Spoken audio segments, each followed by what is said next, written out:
6:43, welcome back. Well, if you live in the Keystone State, you probably know PA is passionate about its wrestling, not only in high school and college, but even afterwards. Student athletes often take their talents from the mats to the cage and utilize similar skills in mixed martial arts. Now, in today's segment of MMA in Central PA, we speak with two pro fighters from the area who give us insight into how wrestlers are becoming dominant on the MMA scene. 25 seconds, buddy. What we're trying to do is help everyone reach their goals, whether they want to lose some weight or if they eventually want to get into a cage or become a state qualifying state champion in wrestling.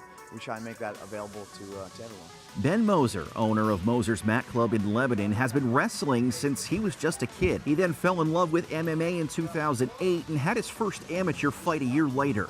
Since then, he's had two pro fights and both were won by rear naked choke. His last trip into the cage was earlier this year in April. Now he's looking forward to improving on his record in October. After wrestling, after high school, unless you're going to college, there's not really any more for you left.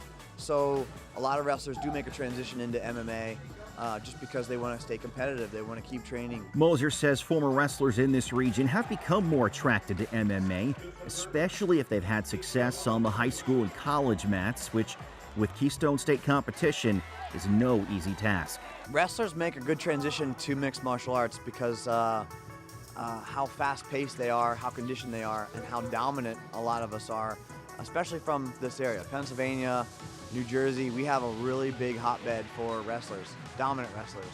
And when they make a transition into the cage, they can control the pace of the fight. They control where the fight goes. If they want to stay on their feet and bang, they will. If they want to take a guy down, they shoot. They take him down and they smother him cover him like a blanket. If you're a fan of traditional wrestling, it's a natural transition to enjoy the tactics of an MMA fight as well. Similar techniques and styles apply directly to martial arts and have fared well for wrestlers even on the biggest stages.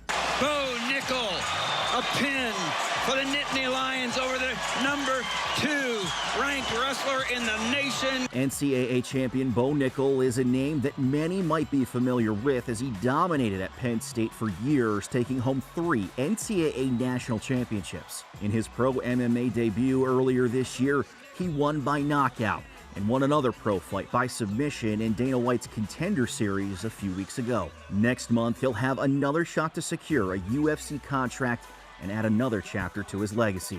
So many wrestlers have just turned into power punchers because they realize, well, I don't need to wrestle, I just can knock people out. And that comes from that explosive